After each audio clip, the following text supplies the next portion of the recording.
নমস্কার বন্ধুরা, অতসী সহজ রান্নাঘরে আরও একটা নতুন রেসিপিতে সবাইকে স্বাগত। আজকের আমি তোমাদের সাথে সম্পূর্ণ নিরামিষভাবে রাজমার রেসিপি শেয়ার করব। আশা করি আজকের ভিডিওটা তোমাদের ভালো লাগবে। যদি ভালো লাগে তাহলে অবশ্যই একটা লাইক করে দেবে। দেখে নেওয়া যাক আজকের আমার এই রেসিপিটি।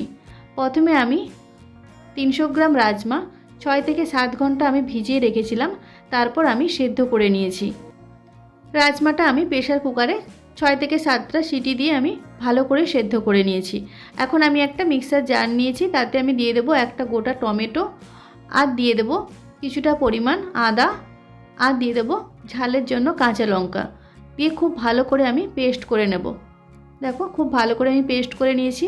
এখন আমি আরও একটা মশলা বানিয়ে নেব। প্রথমে আমি দিয়ে দেবো 1 চামচ হলুদ গুঁড়ো, দিয়ে দেবো হাফ চামচ কাশ্মীরি লঙ্কার গুঁড়ো, 1 চামচ জিরে গুঁড়ো, 1 চামচ ধনে গুঁড়ো, আর আমি দিয়ে দেবো 1 চামচ রাজমা মশলা। বাজারে যে প্যাকেটের রাজমা মশলা পাওয়া যায়, আমি দিয়ে দেবো রাজমা মশলা 1 চামচ। এখন আমি খুব সামান্য পরিমাণ জল দিয়ে মশলাটা রেডি করে নেব। চামচ দিয়ে ভালো করে মশলাটা মিশিয়ে নিতে হবে জলের সাথে। দেখো মশলাটা আমি রেডি করে নিয়েছি।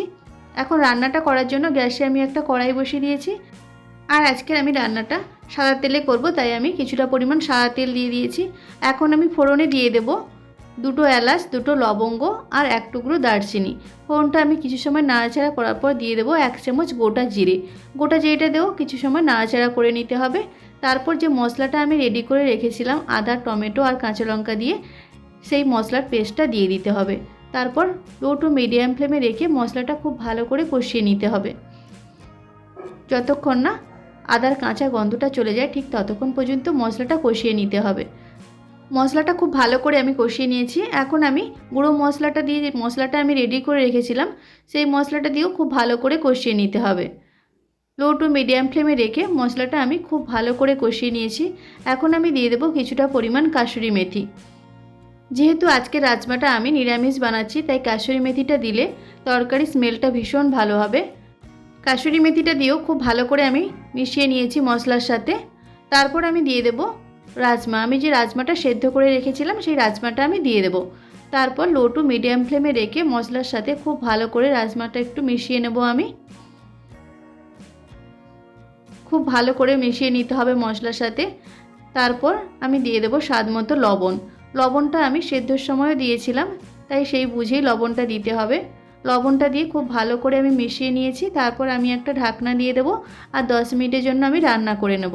10 মিনিট পর আমি তোমাদের ঢাকনা খুলে দেখাচ্ছি। দেখো রাজমাটা একদম রেডি হয়ে গেছে পারফেক্টভাবে। অবশ্যই তোমরা বাড়িতে একবার নিরামিষ দিনে এইভাবে রাজমা বানিয়ে দেখো, ভীষণ ভালো খেতে হবে। সবশেষে আমি একটু ওপর থেকে ধনেপাতা দিয়ে দেবো। তারপর আমি গ্যাসটা অফ করে দেব। ধনেপাতাটা দিয়ে খুব ভালো করে মিশিয়ে নিতে হবে। তারপর গ্যাসটা অফ করে ঢাকা দিয়ে আমি আরও 10 মিনিট রেখে দেবো। তারপর আমি সার্ভ করব। এই রাজমা তোমরা ভাত বা রুটি যে কিছুর সাথে সার্ভ করতে পারো। আর দেখতেই পেলে কত সহজভাবে বানানো হয়ে যায়, আর এটা খেতেও খুব ভালো হয়। আশা করি আজকের ভিডিওটা তোমাদের ভালো লেগেছে। যদি ভালো লাগে তাহলে অবশ্যই একটা লাইক করে দেবে, আর কমেন্ট করে জানাবে কেমন হয়েছে আজকের রেসিপিটা। আমার রেসিপিগুলো যদি তোমাদের ভালো লাগে তাহলে অবশ্যই আমার চ্যানেলটিকে সাবস্ক্রাইব করে পাশে থাকা বেল আইকনটি প্রেস করে অল অপশানে ক্লিক করে দেবে। তাহলে যখন আমি নতুন কোনো ভিডিও আপলোড করব, সবার প্রথম তোমাদের কাছে নোটিফিকেশান পৌঁছে যাবে। আজকের ভিডিওটা এই পর্যন্ত। আবার দেখা হচ্ছে নতুন কোনো একটা রেসিপি নিয়ে। ততক্ষণ তোমরা ভালো থেকো, সুস্থ থেকো। ধন্যবাদ।